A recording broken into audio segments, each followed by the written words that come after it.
Welcome to my channel, and today I'm going to teach you basics of contract. If you have not seen my earlier video, it is about basics of tort. So go watch that and let's start with basics of contract. So now let's understand what is a contract first. Let's start by understanding कि हम contract को कैसे define कर सकते हैं, कि कैसे हम किस चीज़ को कॉन्ट्रैक्ट बोला जाता है, ये हम पहले अंडरस्टैंड करते हैं. Okay, drawing together of two or more minds to form a common intention giving rise to an agreement. मतलब when two or more minds meet together on a similar thing or a common intention, am I right?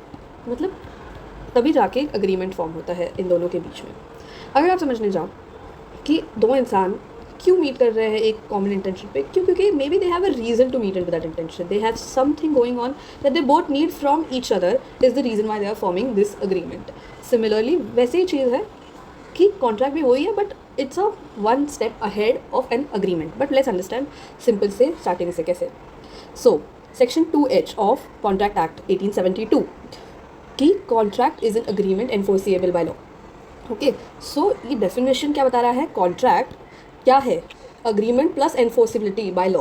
Okay, तो अगर पहली तो बात हम agreement करते हैं, जैसे हम लोगों ने इधर पहले अग्रीमेंट देखा कि क्या अग्रीमेंट होता है, कि जब दो इंसान एक कॉमन इंटेंशन के साथ एक अग्रीमेंट फॉर्म करते हैं, एक चीज़ पे अग्री करते हैं, उसे अग्रीमेंट बोला जाता है. तो जब भी ऐसा होता है और वो अग्रीमेंट एनफोर्सिएबल है बाय लॉ, तब जाके हमारे पास कॉन्ट्रैक्ट होता है. Okay, so this is the basic understanding of what is a contract. Now let's understand what is an agreement. Okay, so agreement is in section 2E. Every promise and every set of promises forming the consideration for each other. मतलब कि अगर दो इंसान एक दूसरे के साथ promise कर रहे हैं या प्रोमिसेस कर रहे हैं, सेट ऑफ प्रोमिसेस, और वो प्रॉमिस क्या है कि वो एक दूसरे को कंसिडर कर रहे हैं.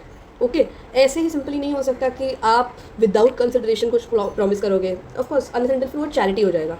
M I right?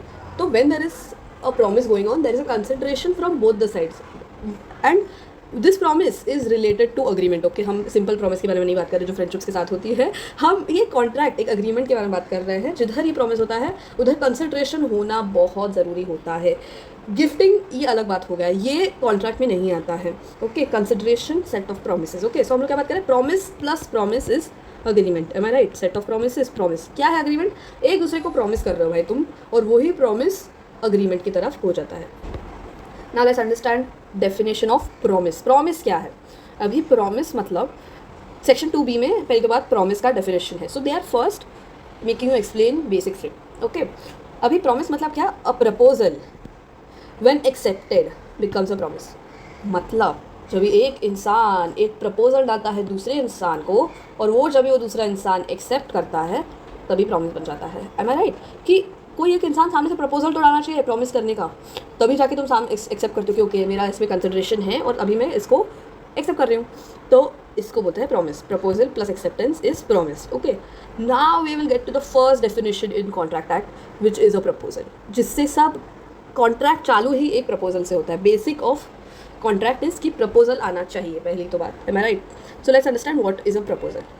When one person signifies to another his willingness to or to abstain from doing anything with a view to obtain the assent of that other to such act or abstinence, he is said to make a proposal. मतलब देखो, अभी let's break this definition into parts and we'll understand. When one person signifies to another, okay, हम लोग पहले ये understand कर लेते हैं. When one person signifies to another मतलब एक इंसान कुछ सिग्निफाई करना चाहता है, कुछ बताना चाहता है, कुछ कहना चाहता है, कि signify like they are showing some kind of an interest. When one person signifies to another his willingness to do और abstain from doing anything. Okay, इधर से इधर देखो कि वो क्या सिग्निफाई करना चाहता है इंसान, कि उसका विलिंगनेस टू डू समथिंग, कि कुछ करने का विलिंगनेस या कुछ ना करने का willingness. Abstinence to not do something. Okay, so his willingness to और to abstain from doing anything, मतलब सिग्निफाई क्या कर रहा है कि मेरा विलिंगनेस है कि मैं ये करूँ, या मेरा विलिंगनेस है कि मैं ये ना करूँ. क्या वो चीज़ है वो पता नहीं. Anything, it can be anything with a view to obtain the assent of that other. मतलब एसेंट मतलब एक्सेप्टेंस ऑफ दैट अदर, मतलब कि मैं सिग्निफाई कर रहा हूँ कि मेरा विलिंगनेस है कि मेरे को ये करना है, या मेरा विलिंगनेस है कि मेरे को नहीं करना है, मेरे को एब्सटेन करना है ये करने से. और अभी मैं जब आपको ये सिग्निफाई कर दिया है, मैं ये आपको बता रही हूँ क्यों, क्योंकि मैं आपसे एक एक्सेप्टेंस चाहती हूँ, obtain the assent of that other, मैं आपसे कुछ एक्सेप्टेंस चाहती हूँ, और ये सच एक्ट, जो ये एक्ट हम करना चाह रहे हैं या एब्सटिनेंस हम करना चाह रहे हैं, एक प्रपोजल बन जाता है. Okay, to obtain an assent becomes a question mark. We never know कि एक्सेप्टेंस है या नहीं है. पहले तो प्रपोजल हो गया, फिर उसके बाद प्रॉमिस हो गया कि हाँ भाई ये लोगों ने एक्सेप्ट कर लिया है, एक्सेप्टेंस आ रहा है इधर, तभी जाके ही प्रॉमिस बन रहा है. अच्छा, now that they have accepted my promise, so promise plus promise from the other side that they have accepted becomes an agreement. Okay, और फिर ये अग्रीमेंट अगर वैलिड है, वो लॉ के अंडर एनफोर्सिएबल है by law, then it becomes a contract. I hope you understand the hierarchy of this. Now अभी हम ऊपर समराइज करने के लिए, contract is an agreement is a promise, and promise is an accepted proposal. Am I right? Okay. अभी हम understand पहले basic करते हैं लॉफुल कंसिडरेशन. अभी हम लोग जैसे कि हम लोग ने इधर ऊपर बात किया कंसिडरेशन के बारे में. We are talking about consideration when we are considering something for each other. Both दोनों जनों के लिए पार्टीज़ है, दो पार्टीज़ हैं, उन दोनों पार्टीज़ का कंसिडरेशन होना चाहिए, दोनों पार्टीज़ को कंसिडर करना चाहिए, दोनों पार्टीज़ को कुछ ना कुछ मिलना चाहिए, बेनिफिट होना चाहिए, प्रॉफिट होना चाहिए or other. Okay, all agreements are contracts if they are made by the free consent of parties. Okay, all agreements are contracts if they are made by free consent of parties competent to contract for a lawful consideration and with a lawful object and not hereby expressly declared to be void. Abhi, this is what they are trying to explain. Okay, these are the basic pointers. आपको ये definition याद रखना है lawful consideration का, section 10 पे. This are the pointers for you to remember कि what does it include. Okay, lawful consideration जो होता है कि हमें एक दूसरे को कंसिडर करना चाहिए, पर वो कंसिडरेशन करने के लिए भी there are few things that you need to do. Okay, what are that? पहली तो बात, पार्टीज़ का कंसेंट फ्री है कि नहीं, कोर्स नहीं होना चाहिए. M I right? और किसी ने फोर्स नहीं करना चाहिए किसी को, अंडर इन्फ्लुएंस नहीं होना चाहिए. So these first of all free consent होना चाहिए. दूसरी बात, पार्टीज कंपीटेंट होने चाहिए अग्रीमेंट में आने के लिए. कंपीटेंट मतलब माइनर नहीं होना चाहिए एक पार्टी में. अरे माइनर के साथ कभी कॉन्ट्रैक्ट नहीं वैलिड होगा. ओके, आप अग्रीमेंट कर सकते हो पर वो कभी कॉन्ट्रैक्ट नहीं हो सकता माइनर के साथ. Similarly there are many things for competency also. फिर उसके बाद लॉफुल कंसिडरेशन होना चाहिए. अभी वो क्या है मैं बताती हूँ एक मिनट. लॉफुल ऑब्जेक्ट होना चाहिए और not declared void by law. Now these 5 topics in general are in depth topics in contract law. मतलब ये एक पर्टिकुलर चैप्टर्स है, free consent, competency, lawful consideration, lawful object, not declared void by law, जो हम थोड़े थोड़े वक्त में मैं आपको बताऊंगी, समझाऊंगी कि ये क्या है. ये पार्ट में हम थोड़े बाद में जाएंगे, but first you have to understand that these are important to make a contract. Okay, but there are some explanations further to these all topics that we will dive later, but it's as simple. You are now understanding कि इसको simply free consent होना चाहिए, competency होना चाहिए, lawful consideration होना चाहिए, lawful object होना चाहिए. आगे जाके मैं आपको एक्सप्लेन करती हूँ कि इनके इन डेप्थ क्या कहना है. Now we know offerer is the one who makes the offer, offeree is one who accepts the offer. Simple as that. Abhi let's understand essentials of an offer. Now first I think so in this video we are going to tackle only offer के बारे में, proposal के बारे में कि कैसे offer है, किस types के offer है and everything like this. So let's dive into this. Now let's start by understanding the first topic only. Offer must be certain. अभी मतलब इनका कहना क्या है कि ऑफर सर्टेन होना चाहिए. मतलब आपका ऑफर सामने वाले इंसान को वेग नहीं होना चाहिए. इट शुड नॉट बी वेग. ओके, वेग नहीं होना चाहिए, बिकॉज इफ इट इज़ वेग it is void. If it is not certain, you are not certain of what you want to do with this offer, it's void. It's not capable of being certain. जैसे बताते हैं capable नहीं है इसको certain करने का कि क्या कहना चाहते हो आप, वैसे कहना क्या चाहते हो आप, वैसे वाला वाइज, तो वो void ही कहलाया जाएगा. Okay, so the offer of the proposal made by the offerer must be definite or certain. मतलब कि आपको पता होना चाहिए कि आप क्या सामने वाले को ऑफ़र कर रहे हो. वो सर्टेन होना चाहिए कि मैं आपको ऑफ़र कर रहा हूँ कि ये ऑफ़र ही है, मैं जैसे कि आपको बात नहीं चल रही है हमारी. And it should be like okay I am definite, I am going to sell you this amount और I am going to give you this much amount for this much thing. That is how definite it should be. If it is definite and it can be made certain, that is a good agreement. This is a good agreement, it's that's a good offer. Okay, अभी देखो, let's take there are multiple example that we have here. A agrees to sell B 100 ton of oil. There is nothing whatever to show that that kind of oil was intended. Therefore, agreement is void for uncertainty. मतलब अभी देखो इधर क्या आप बोलोगे, क्या है, क्यों इसको क्यों void कर रहे हैं हम लोग, क्यों uncertain है. अभी जब ही A अग्री कर रहा है B को सेल करने के लिए 100 टन ऑफ एन ऑयल, उसने बताया क्या कौन सा ऑयल है, उसने दिखाया कि कौन सा काइंड ऑफ एन ऑयल है, नहीं बताया, नहीं दिखाया, कुछ भी नहीं किया, this becomes that the oil का जो हम लोग 100 टन बात कर रहे हैं, the oil of what kind of an oil this is becomes uncertain, so that's the reason why it becomes void. Okay, let's go to next. A agrees to sell B 100 ton of oil of a specified description known as an article of commerce. This is not uncertainty here to make the agreement void. मतलब इनका कहना है, थोड़ा सा इधर typo error हुआ है कि उनका कहना है कि now they are specified that okay I will specify that 100 tons of oil I will give it to you, और एक स्पेसिफाइड डिस्क्रिप्शन में दिया कि कौन सा है ये. ओके, तभी ये बता रहे हैं कि इधर अनसर्टनिटी नहीं है. इट्स नॉट अनसर्टन दैट कि कौन सा दे रहा है, इधर सर्टनिटी है. तो this makes it actually makes agreement acceptable. Okay, next. A, who is a dealer, is in coconut oil, only agrees to sell to B 100 tons of oil. The natures of A's trade affords an indication of meaning of the words, and A has entered into a contract for the sale of 100 ton of coconut oil. अभी इसका क्या कहना है कि ए already हमें पता है कि कोकोनट ऑयल डिस्ट्रीब्यूट करता है और अग्री करता है बी को मैं कि आपको इतना इतना टन बेच दूंगा ऑयल. तो now we are certain that he doesn't have any other oil to sell, so this becomes a valid contract. Okay, A agrees to sell to B all the grains in my granary at Ramnagar. There is no uncertainty here to make the agreement void. Okay, similarly हम जब भी B का बात करते हैं, same take this sentence over here. I can understand that it might be confusing. This is what they want to say here. Okay, so they are saying here this sentence. So A agrees to sell to B the grain in the granary at Ramnagar. So he saying कि मेरे पास जितने भी grains हैं मैं आपको वो सारे बेचने के लिए रेडी हूँ. There is no uncertainty. He is agreeing कि जो भी है वो आपको देने के लिए रेडी हूँ मैं. तो देयर इज नो अनसर्टनिटी हो. Okay, now let's go for E. A agrees to sell B 1000 mons of rice at price to be fixed by C. As the price is capable of being made certain, there is no uncertainty here to make the agreement void. Uncertain नहीं होना चाहिए, किधर भी कौन सा भी question uncertain नहीं होना चाहिए. प्राइस डिफिनाइट होनी चाहिए, क्वांटिटी डिफिनाइट होनी चाहिए, प्रोडक्ट डिफिनाइट होना चाहिए, बाकी फिर आपका अग्रीमेंट वैलिड है. A agrees to sell B my white horse for rupees 500 or rupees 1000. There is nothing to show which of the two price are to be given. The agreement is void. मतलब वो बोल रहा है अच्छा मैं 500 के भी रेडी हूँ और 1000 के भी रेडी हूँ. अब you never know what you are ready to sell it for, what price are you ready to sell it for. This becomes uncertain. You are given a choice, but offerer जो है वो void रख रहा है इसको, sorry uncertain रख रहा है, तो वो agreement void हो जाएगा. Okay. फिर उसके बाद the offer may be expressed or implied. An offer may be expressly stated by the parties, or it may be implied by the conduct of the parties. Expressly stated या implied by the conduct of the parties. Okay,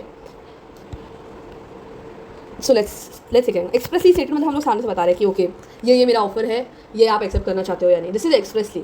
implied मतलब let's take an example, आप road पे हो और आपको rickshaw पकड़ना है. You wave a hand, you stop the vehicle, you stop an auto, you sit in the auto and you tell that person to go somewhere.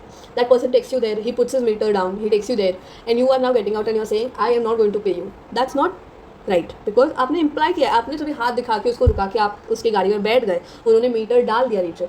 आपका उधर ही कदम रहता है, आप अग्री करते हो, आप एक एग्रीमेंट में आए हो कि जो भी ये मीटर दिखाएगा उतना पैसे उतना मैं देने के लिए रेडी हूँ. And that you are implying that you are going to pay and that person implies that he is going to drop you at the stop that you have said.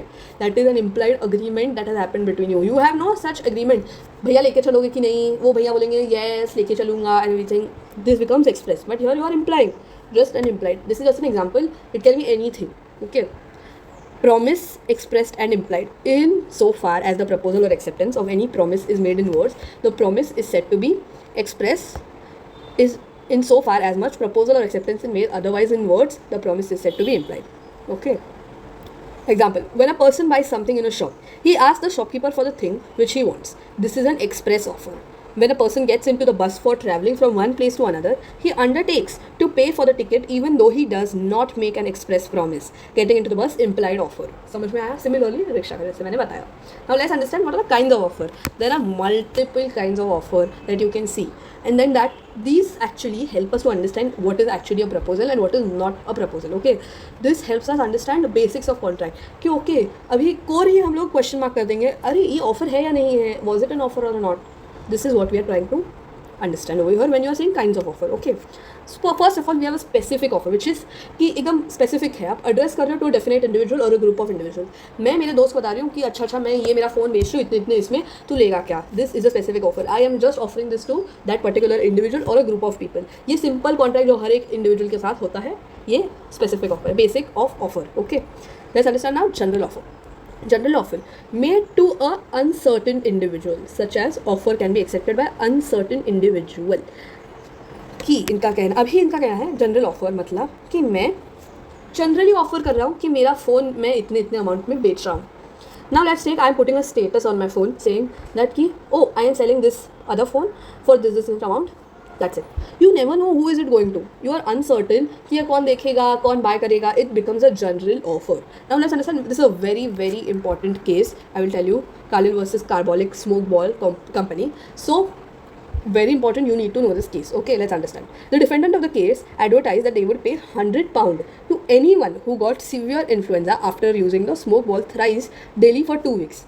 मतलब उनका कहना है क्योंकि उस वक्त इन्फ्लुएंजा का बीमारी चालू था तो उन्होंने ऐसा एडवर्टाइज़ किया कि हम लोग आपको 1000 पाउंड्स पे करेंगे अगर आप इसको थ्राइस डेली 2 वीक्स खाओ और उसके बाद भी अगर आपको इन्फ्लुएंजा हुआ तो हम आपको 1000 पाउंड्स पे करेंगे. ओके और उन्होंने ये भी बताया कि मैं ये 1000 पाउंड्स डिपॉजिट कर रहा हूँ बैंक में to show that we are sincerely doing this and if you get influenza even after having our medicine we will pay you this. Okay now let's read ahead.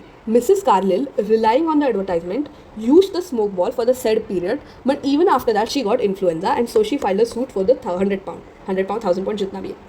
Okay अभी इन्होंने खाया, इन्होंने advertisement देखा, इन्होंने खाया और तभी भी इनको इन्फ्लुएंजा हो गया तो अभी of course she said now that I have tried it thrice daily for 2 weeks, I have done that, now you have to pay me. The company argued that it was only an advertisement, there was no true offer.